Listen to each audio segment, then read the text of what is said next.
Hello everyone, welcome back to our channel. तो उम्मीद है कि आप सब खैरियत से होंगे और हमारे साथ सारी वीडियोस देख रहे होंगे।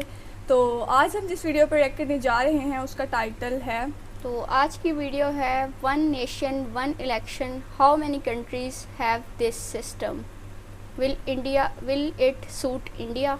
तो इस वीडियो को देखते हैं और काफ़ी इन्फॉर्मेटिव वीडियो होने वाली है ये तो, और एंड पे इसके बारे में बात करते हैं। So let's start.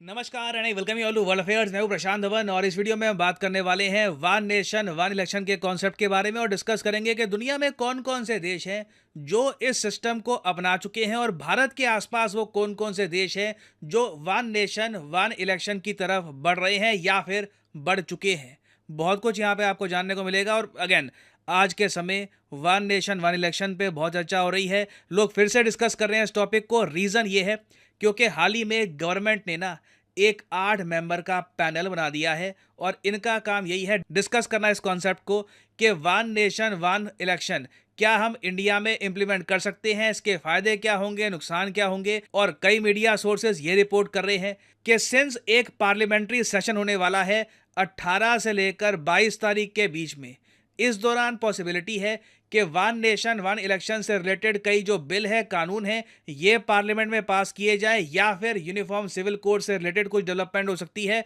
और मैं आपको ये बता दूं कि अगर भारत में हम लोग वन नेशन वन इलेक्शन लागू कर देते हैं तो इसका ह्यूमंगस इम्पैक्ट होगा भारत की पॉलिटिक्स पर, भारत की गवर्नेंस पर। और पॉसिबिलिटी है कि कई रीजनल पार्टीज का जो इम्पैक्ट है ये ऑल टुगेदर बदल जाए। अभी मैं आपको एक बात बताता हूं, 2024 साल को अगर हम देखें, 2024 इतना दूर नहीं है, बहुत ही जल्द स्टार्ट हो जाएगा।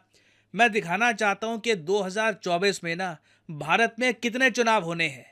अब 2023 के ही दिसंबर महीने में आप देखोगे मिजोरम के चुनाव होंगे, फिर 2024 में छत्तीसगढ़, मध्य प्रदेश, राजस्थान, तेलंगाना, आंध्र प्रदेश, अरुणाचल प्रदेश, ओडिशा, सिक्किम, हरियाणा, महाराष्ट्र, वेरियस चुनाव एक के बाद एक होते रहेंगे।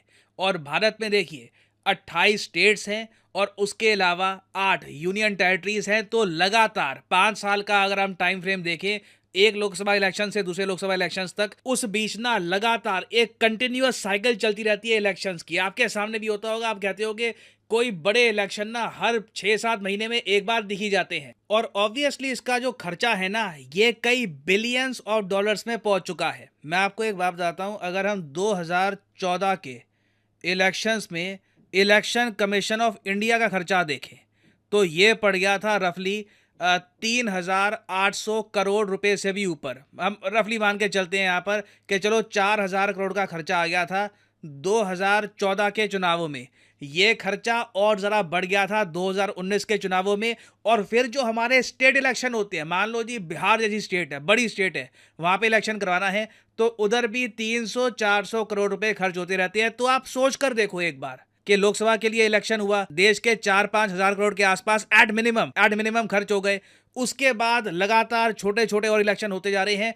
टोटल खर्चा आराम से बिलियन डॉलर से भी ऊपर का आ रहा है और यह खर्चा इन द फ्यूचर ऑब्वियसली बढ़ता ही रहेगा क्योंकि हम इलेक्शंस अपने इंप्रूव भी कर रहे हैं, वोटर्स के लिए और सहूलियतें प्रोवाइड कर रहे हैं। तो ओवरऑल एक टाइम पर हम लोग एक वोटर पे अगर खर्चते थे 1 रुपए से भी कम, आज के समय एक वोटर पे 46 रुपीज से भी ऊपर खर्च किया जा रहा है इलेक्शन कमीशन द्वारा। अब यहाँ पे हो सकता है कि आप में से कुछ लोग गूगल करें, वहाँ पे लिखा हो कि इंडिया के चुनाव दुनिया के सबसे एक्सपेंसिव बन गए, 60,000 करोड़ का खर्चा हो गया। वो जो खर्चा दिखाते हैं ना 60,000 करोड़ रुपीस का, वो पॉलिटिकल पार्टीज का होता है कि कैंपेनिंग में, एडवर्टीजमेंट में सब पॉलिटिकल पार्टीज ने मिलकर कितना खर्च दिया था। मैं यहाँ पे बस बात कर रहा हूँ कि सरकार का कितना खर्च होता है इलेक्शंस ऑर्गेनाइज करवाने में in the world's largest democracy. तो देखिए, आज नहीं तो कल एक बहुत ही बेसिक स्टेप बनता है कि हमारा देश वन नेशन वन इलेक्शन की तरफ कदम बढ़ाए।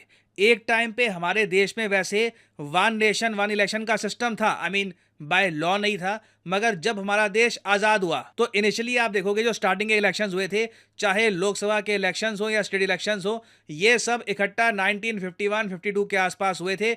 उसके बाद ना देखो धीरे धीरे हमने एक ट्रेंड ये नोटिस किया कि मान लो कोई राज्य है, वहाँ पे सरकार गिर गई, वहाँ पे बहुमत खो दी किसी गवर्नमेंट ने, तो उसकी वजह से धीरे धीरे ना जो ये साइकिल है टूटती गई। और अब ये सिस्टम ऐसा बन गया है हमारा कि पहले हमारे लोकसभा के चुनाव होते हैं, फिर लगातार हर स्टेट के इलेक्शन अलग अलग अपने टाइम के हिसाब से होते रहते हैं। तो इन वेरी सिंपल वर्ड्स, इकट्ठा इलेक्शन अगर हम करवाएंगे ना तो पैसा बचेगा, इलेक्शन कमीशन ऑफ इंडिया का पैसा बचेगा और पॉलिटिकल पार्टीज का भी पैसा कम खर्च होगा। अब यहाँ पे आप कह सकते हैं हमें क्या चिंता कि पॉलिटिकल पार्टीज कितना खर्च रही है कितना नहीं खर्च रही। देखिए, चिंता होनी चाहिए। अगर पॉलिटिकल पार्टी ज़्यादा पैसा खर्च रही है तो कहीं ना कहीं ये भी क्वेश्चन आता है कि ये डोनेशंस कहाँ से आ रही है, कौन डोनेट कर रहा है, क्या इससे एक पॉलिटिकल पार्टी पर कोई लायबिलिटी आती है नहीं आती। तो एक आइडियल सर्कमस्टांस में हमारे लिए सबसे बेहतरीन ये होगा कि इलेक्शन कमीशन ऑफ इंडिया का भी खर्चा कम हो और पॉलिटिकल पार्टीज को भी कॉन्स्टेंटली इलेक्शन में इतना सारा पैसा ना खर्चना पड़े। अब यहाँ पे आप एक क्वेश्चन पूछ सकते हैं कि दुनिया में डेमोक्रेसी तो कई देशों में है, यूएसए में है, कनाडा में है, यूरोप के कई देशों में है, वहाँ पर वन नेशन वन इलेक्शन का सिस्टम क्यों नहीं है। देखो, वन नेशन वन इलेक्शन हम इंडिया में कहते हैं इसको, वैसे यूरोप में बाकी जगह यहाँ पर ये लोग यूज़ करते हैं ये टर्मिनोलॉजी साइमल्टेनियस इलेक्शन। साइमल्टेनियस मतलब होता है कि एक साथ कोई चीज़ करना। अगर आप साइमल्टेनियसली खाना खा रहे हैं, पढ़ाई कर रहे हैं, तो आप दोनों काम इकट्ठा कर रहे हैं। तो कई देश हैं दुनिया में, यूरोप के ही आप देखो 2 देश आपको मिलेंगे इंपॉर्टेंट कंट्रीज, एक स्वीडन एक बेल्जियम। यहाँ पे साइमल्टेनियस इलेक्शन का सिस्टम आपको मिल जाएगा। इकट्ठा इनके लोअर हाउस के इलेक्शंस और जो इनकी वेरियस जो राज्य हैं उनके इलेक्शंस ये इकट्ठा करवा देते हैं। और साउथ अफ्रीका में भी आपको सेम केस मिलेगा और ये ट्रेंड मैं देख पा रहा हूँ फैल रहा है। इंडिया के केस में वैसे मैं आपको बता दूं, ये साफ साफ दिखता है कि इंस्पिरेशन के यहाँ पे जो आइडिया आया है वन कंट्री वन इलेक्शन का, ये स्वीडन से आया है। स्वीडन में देखिए इन लोगों ने बहुत सा पैसा बचाया है, कंट्री की प्लानिंग में हेल्प मिली है, क्योंकि एक बार डिसाइड हो गया, ठीक है चलो 5 साल में ना हम मान के चलते हैं कि जी 2-3 महीने चुनाव होंगे, उसमें डिसाइड हो गया कि स्टेट में कौन सी सरकार होगी, सेंटर में किसकी सरकार होगी, पीएम कौन सा होगा। उसके बाद ना आने वाले 5 साल में बस जो प्लान्स आपने बना लिए उनको एग्जीक्यूट करने में टाइम लगता है। नहीं तो कॉन्स्टेंटली आप इंडिया का केस देख लो, बहुत निराला है। हमारे यहाँ पॉलिटिशियंस कॉन्स्टेंटली ना इलेक्शंस पे फोकस करते रहते हैं। मैं सही में सोचता हूँ कि इनको कंट्री के फ्यूचर के बारे में, लॉन्ग टर्म पॉलिसीज के बारे में सोचने का कितना टाइम मिलता होगा, कितना मौका मिलता होगा। और ऐसा नहीं है कि स्वीडन का केस देखकर सिर्फ हमको प्रतिभा मिली है। एक्चुअली एक देश है इंडिया के पास, इंडोनेशिया, एक बहुत बड़ा देश है। आबादी आप अगर देखो इंडोनेशिया की तो ऑलमोस्ट 28 करोड़ के आसपास है, कहीं से भी कम आबादी ये नहीं होती। दुनिया की तीसरी सबसे बड़ी डेमोक्रेसी है इंडोनेशिया। और यहाँ पर भी देखा गया हाल ही में इन लोगों ने साइमल्टेनियस इलेक्शन का सिस्टम अपना लिया है। इधर आप देख पाओगे आर्टिकल, इंडोनेशिया एक्चुअली अगले साल 2024 में दुनिया के सबसे बड़े सिंगल डे इलेक्शन होस्ट करने वाला है। और यहाँ पे आप देख पाओगे इस आर्टिकल में प्रॉपरली लिखा हुआ है नीचे, अगर आप यहाँ पर देखोगे साइमल्टेनियस इलेक्शंस, ये इंडोनेशिया ने हाल ही में बदलाव किया है। इन्होंने कई लॉस बना दिए हैं जिससे अब ये कंट्री लगातार बहुत सा पैसा सेव कर पाएगा इलेक्शन साइकिल्स में।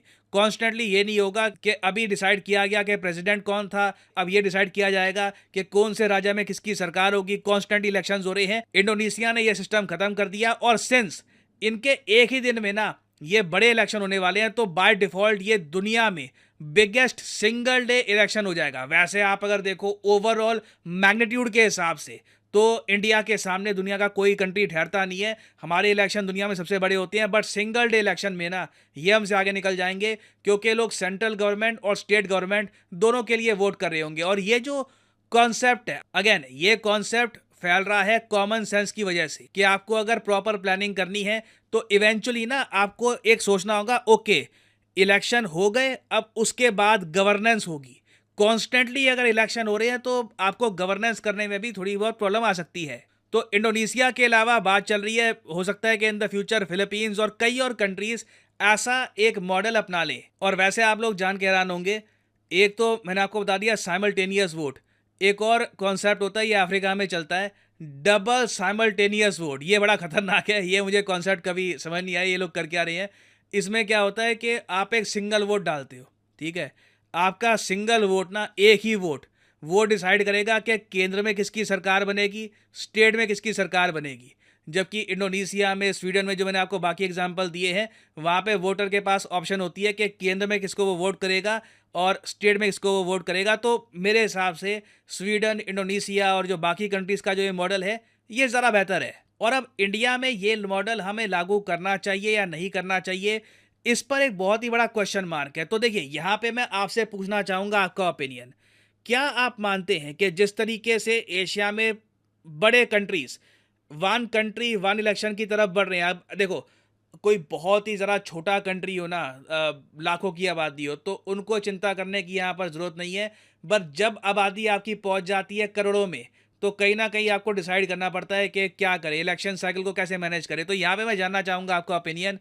क्या आप वन नेशन वन इलेक्शन के कॉन्सेप्ट को सपोर्ट करते हैं, या फिर आप मानते हैं कि ये जो कॉन्सेप्ट है ख़राब है, इससे जो छोटी पॉलिटिकल पार्टीज़ हैं, जो रीजनल पॉलिटिकल पार्टीज़ हैं, उनको लॉस हो सकता है? क्योंकि देखो, यहाँ पे अब होगा क्या, अगर ये कॉन्सेप्ट इंडिया में लागू हो जाता है, 2-3 महीने में ना लहर बनेगी, ठीक है, एक पार्टी की।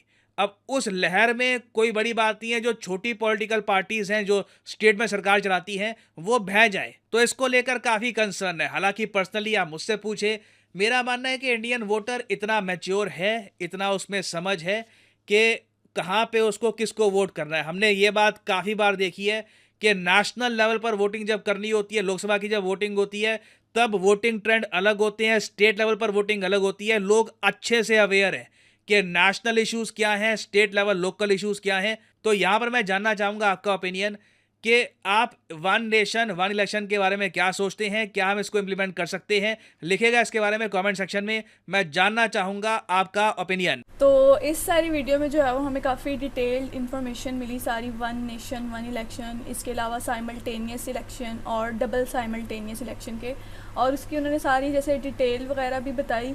तो ये काफ़ी एक इम्पॉर्टेंट डिसीजन होता है कि किसी भी कंट्री के लिए जब वहाँ पे इलेक्शन वगैरह होते हैं, क्योंकि बेसिकली जो एक मुल्क का लीडर होता है वही वहाँ की सारी चीज़ें जो है वो मैनेज किस तरीके से करता है, तो वो सारा फ्यूचर जो है वो उस पर डिपेंड करता है। और दूसरा, इसमें उन्होंने बताया कि सबसे पहले वन नेशन वन इलेक्शन की शुरुआत किस मुल्क ने की, तो उन्होंने स्वीडन का बताया। और इसके अलावा कौन कौन सी कंट्रीज़ में ऐसा होता है और क्या इंडिया को ऐसा करना चाहिए या नहीं। तो उन्होंने इस तरह बात की कि अगर तो आबादी कम हो तो इस तरह के इलेक्शंस की टेंशन नहीं होती कि आपको स्टेट लेवल पे इलेक्शन करना है या नेशनल लेवल पे इलेक्शन करना है। लेकिन अगर आबादी बहुत ज़्यादा हो जाए, करोड़ों की आबादी हो किसी मुल्क की, तो वहाँ पे आपके इलेक्शन पे इतने अखराजात आते हैं, इतने आपकी कैंपेनिंग में, एडवर्टाइजिंग में इतने खर्चे हो जाते हैं कि आप बाद में सोचते हैं कि हम यही पैसा किसी और चीज़ पर मुल्क की बेहतरी के लिए लगाते। तो अब उन्होंने कहा है कि यानी इंडिया की जिस तरह से आबादी हम भी जानते हैं बहुत ज़्यादा है, तो इंडिया को क्या ऐसा करना चाहिए या नहीं। तो इसके बारे में उन्होंने राय भी लिया सबकी, और इसके बारे में सोचा जाएगा फ्यूचर में कि क्या ऐसा इंडिया में हो सकता है या नहीं, या होना चाहिए। और इसके अलावा उन्होंने जो है वो एक मेन डिफरेंस बताया डबल साइमल्टेनियस इलेक्शन और दूसरे इलेक्शन के दरमियान। तो ये कि जो दूसरे इलेक्शन हैं उनमें नो डाउट कि एक मेजॉरिटी जो है वो डिसाइड करती है कि मतलब कौन जो है वो इलेक्ट होगा किसी भी मुल्क के लिए। लेकिन जो डबल साइमल्टेनियस इलेक्शन है वहाँ पे बेसिकली ये प्रोसीजर है कि अगर एक वोट भी मिल रहा है तो उसकी बेस पे किसी को इलेक्ट किया जा सकता है। और इसके अलावा उन्होंने कुछ पास्ट के फिगर्स लेकर बताया कि जिस तरह पास्ट में एक वोटर पर 1 रुपये से भी कम खर्चा आ रहा था, तो अब वो 46 रुपीज़ पर वोटर हो गया है। यानी कि काफ़ी ज़्यादा मेजर डिफरेंस है जो पास्ट में कॉस्ट आती थी और जो अब कॉस्ट आती है इलेक्शंस पर। तो इलेक्शन पे कितनी कॉस्ट कम हो सकती है, इसके लिए वो चाहते हैं कि फ्यूचर में ऐसा फैसला किया जाए जिससे इंडिया को बेनिफिट हो। बाकी एक इस हवाले से मज़ीद जो भी आपके पास इन्फॉर्मेशन हो वो आप हमारे साथ शेयर कर सकते हैं। और अगर आपको वीडियोस पसंद आ रही हैं तो don't forget to give a like and subscribe to our channel. तो मिलते हैं नेक्स्ट वीडियो में।